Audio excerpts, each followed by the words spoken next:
guy here trying to knock me down. $100 a day. Hello. Hello, Beck, young feller. How are you? Say, I hope you're not going out with those nuts, are you? Just get out of here. How did you come to be involved in the movie Jaws? Well, they were trying out and go for an interview, and then you'd have some part of it, and it would really pay like you never heard of before. And you've seen my part in Jaws. That was all, but that put about $1,200 in my pocket. And every time the movie's been showed, I get a little bit out of it. So in the aggregate, Lord knows how much I've had over the years. But I tell you, I don't care who the devil guy is. A few bucks helps out a lot, especially when you don't have to bust your butt to earn it. It comes through the mail. That's what other actors told us. Every time they show it on TV, they send you a little check. Yeah. So that's not bad. No.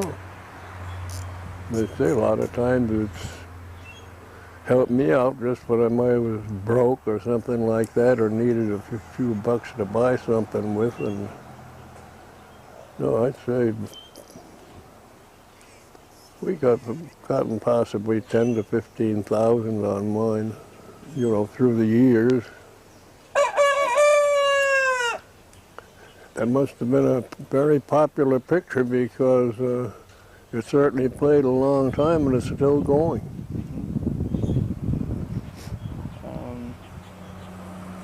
Now, it's popularly known that you influenced a lot the character of Quint.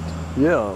And that Spielberg used a lot of you contributed a lot of lines for that character. Well, the thing is, here we had, and this lady, I forget her name, but interviewed on everything, and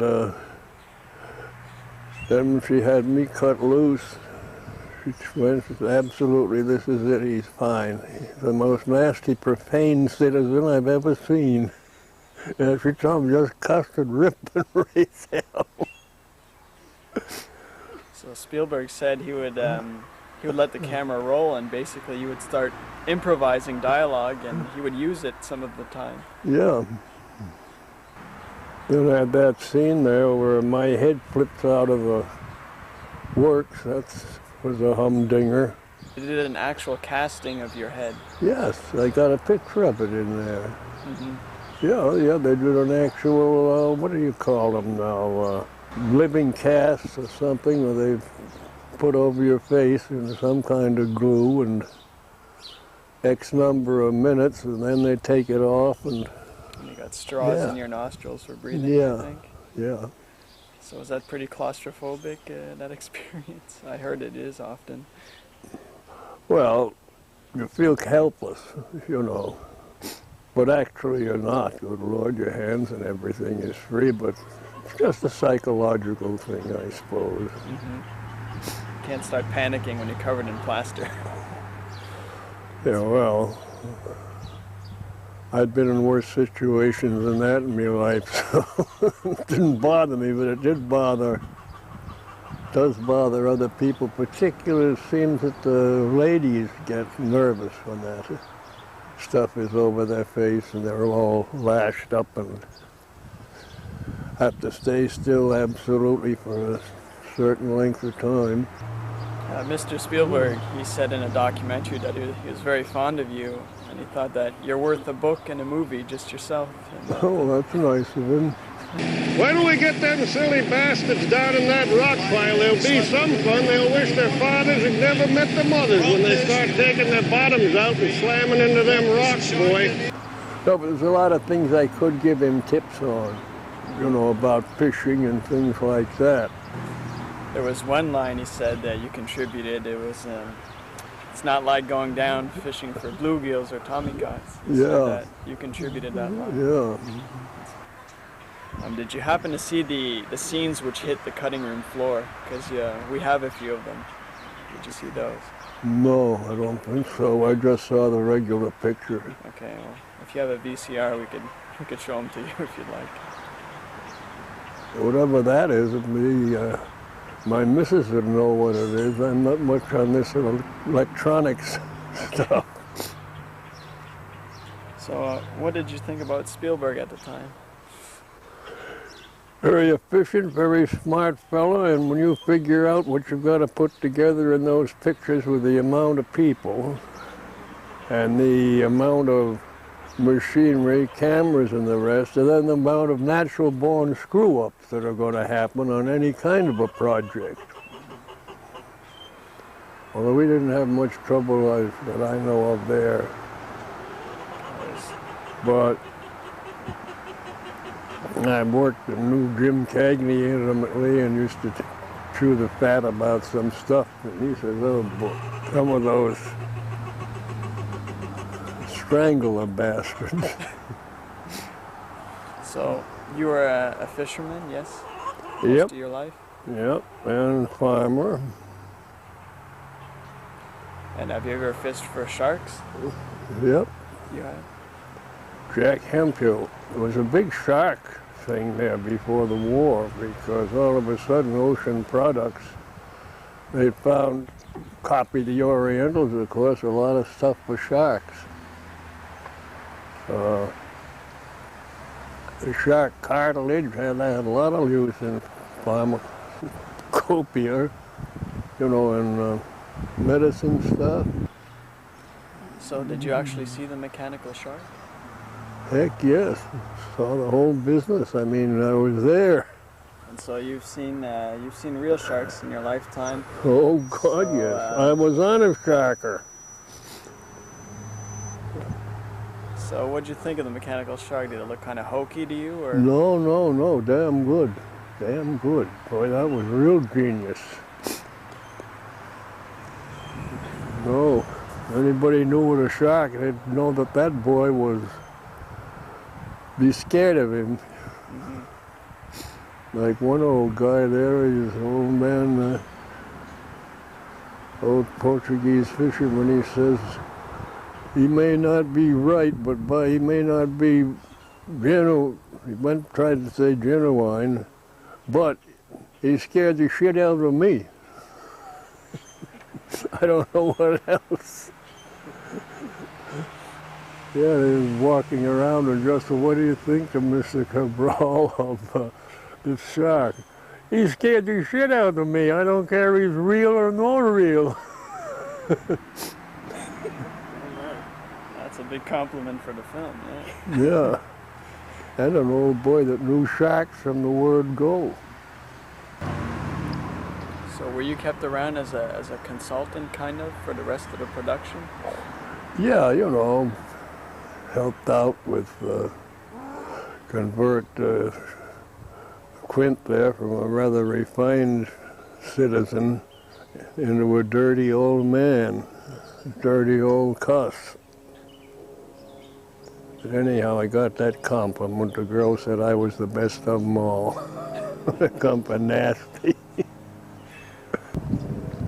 No, that was a great time, and I tell you too, like unusual, because everybody got along good. There was no squabbles and temperament and all the rest of it.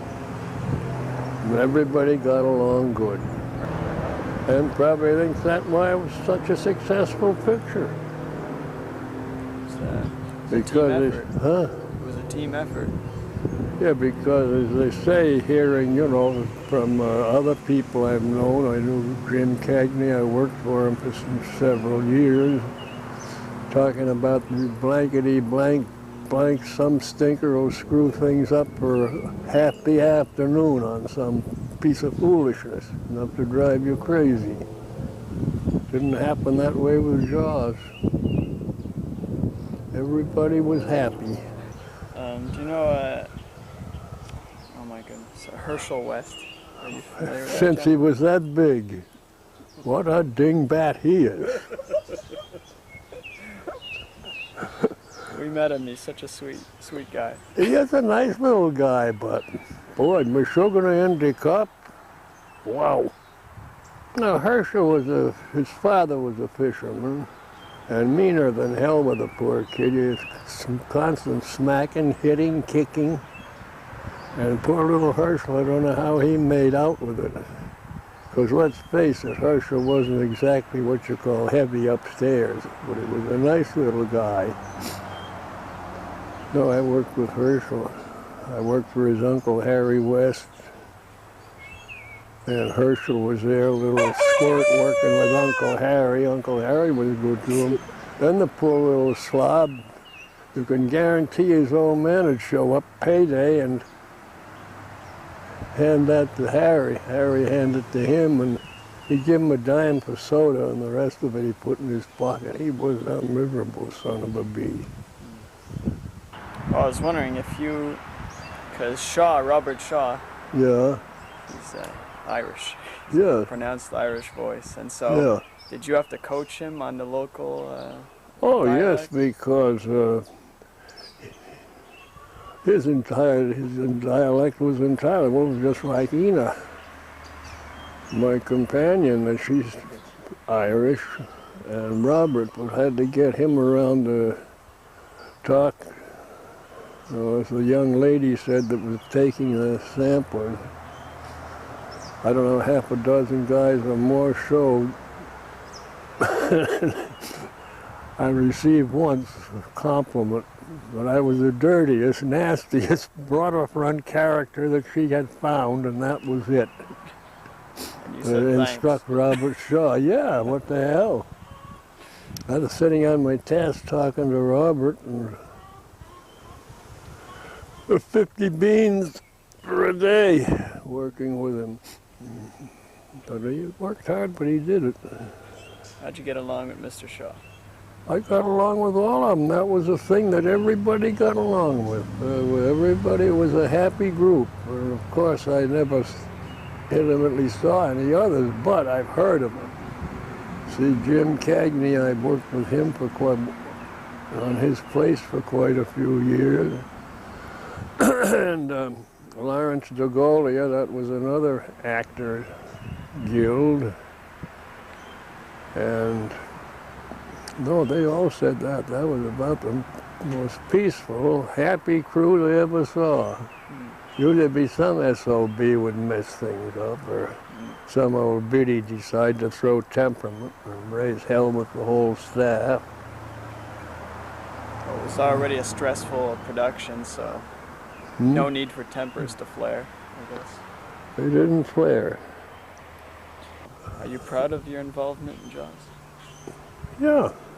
I figured, heck, we were a gang, good gang, and everybody liked each other. None of this temperament and foolishness.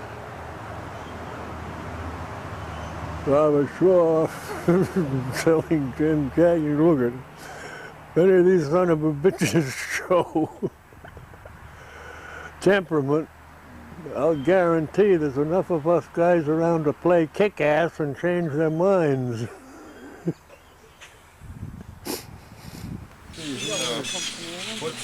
This one's better. That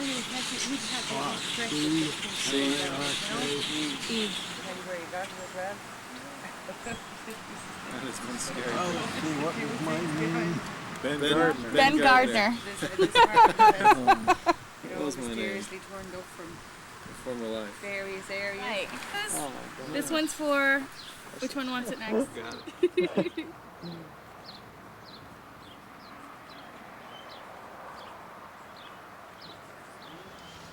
To Richard?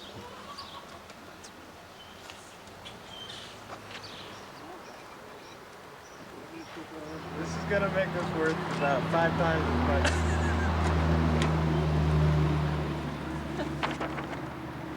Just sign your name. Stay too long.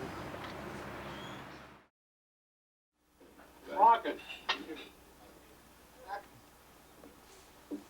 Holy Jesus, H. Christ, look at this bunch of nuts.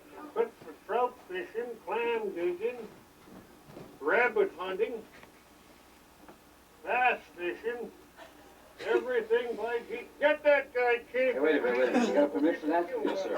All right, just keep the safety. I don't think he's ever seen that. And the more they come, the worse they look. Man, you're not going out too, are you? Yeah.